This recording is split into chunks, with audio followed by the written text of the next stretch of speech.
Hello guys, আসসালামু আলাইকুম। কেমন আছেন সবাই? আশা করি সবাই ভালো আছেন। তো আজকাল এর মধ্যে রান্নার ভিডিও আপনাদের সামনে। এছাড়া আর কিছু না, আজকে কী কী রান্না করবো এটাই আজকে তো আপনাদের মাঝে দেখাবো, তুলে ধরবো।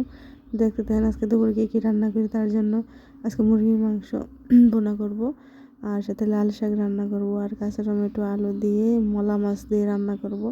তো অবশ্যই ফুল ভিডিওটা দেখতে থাকেন, দেখবেন আমি কীভাবে কী রান্না করি না করি সিম্পলের মধ্যে। তো এই তো প্রথমে লাল শাক দিয়ে বাপে বসাইলাম, আর তারপর রসুনটা থেতো করে নিচ্ছি শাকের জন্য। তারপরে এই তো রসুনগুলো ছেঁচা হয়ে গেছে, আর ওই দিক দিয়ে লাল শাকও বাপ হয়ে গেছে, ছেঁকে নিলাম। এখন রসুনগুলো তেল দিয়ে ভাজবো, ভালো করে ভেজে নেব, লাল লাল করে ভেজে নেব। তারপরে লাল শাকটা দেবো, কাঁচা থাকলে খেতে ভালো লাগে না, তাই ভালোভাবে ভেজে নিতে হবে। এই তো ভেজে তারপর আমি লাল শাকটা দিয়ে দিলাম। তারপর আমি পরিমাণ মতো লবণও দিয়েছি, সেটা দেখানো হয় নাই। এই তো এখানে আমি মাংসটি ধুয়ে নিলাম, আর এখানে মলা মাছ নিয়েছিলাম। এখানে মাংসটি ভাজতেছি, আর এই তো লাল শাক তো হয়েই গেছে। এতে মাংসটি হালকা ভেজে নিলাম।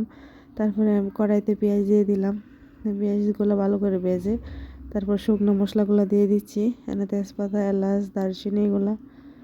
তারপরে আরেকটু তেল দিলাম। এই তো তারপরে সব মশলা দিয়ে দিলাম, মরিচ, হলুদ, জিরা, আদা, রসুন যা যা লাগে সব কিছু আমি পরিমাণ মতো দিয়ে দিয়েছি। এবার এটাকে ভালোভাবে কষিয়ে নেব। এই তো তারপর আমি মাংসটি ঢেলে দিচ্ছি। মাংসটাকে আমি প্রায় 10 মিনিট কষাই নেব, আবার নিয়ে তারপরে ঝোল দেবো আর কি। এই তো মাশাআল্লাহ কষানোর মধ্যে কালারটা খুব সুন্দর হয়েছে। এই তো তারপর আমি এখানে ঝোলটা দিয়ে দিলাম পরিমাণ মতো। এই তো ফাইনালি মাংস রান্নাটা হয়ে গেছে, আমি এরকম রাখছি। এই তো মাশাআল্লাহ কালারটা খুব সুন্দর হয়েছে। এখন আমি মলা মাছগুলো ভেজে নিচ্ছি। এই তো মাছগুলা লাল লাল করে ভাজলাম। তারপরে এই তো কড়াইতে পেঁয়াজ দিয়ে দিলাম, পেঁয়াজটা ভাজতেছি।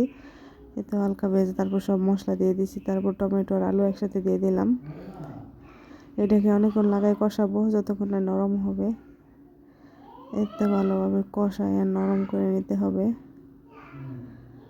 তারপরে আমি এটার মধ্যে ঝোল দিয়ে দিব।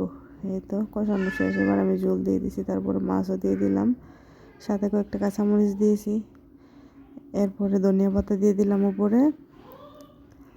এই তো রান্না শেষ, এখন ভাতটা বসাই দিলাম। এই আর কি, রান্না শেষ, এখন ভাত হবে। তো এই ফাইনালি আমার রান্না কমপ্লিট। এই হলো লাল শাক, এই হলো মুরগি বোনা, আর এই হলো কাঁচা টমেটো আলু দিয়ে মলা মাছ মশলা তরকারি। কালারগুলো খুব সুন্দর হয়েছে। এই তো ভাতও ফাইনালি হয়ে গেছে। এই তো আজকে ব্লগটা এই পর্যন্ত। সবাই ভালো থাকবেন আশা করি।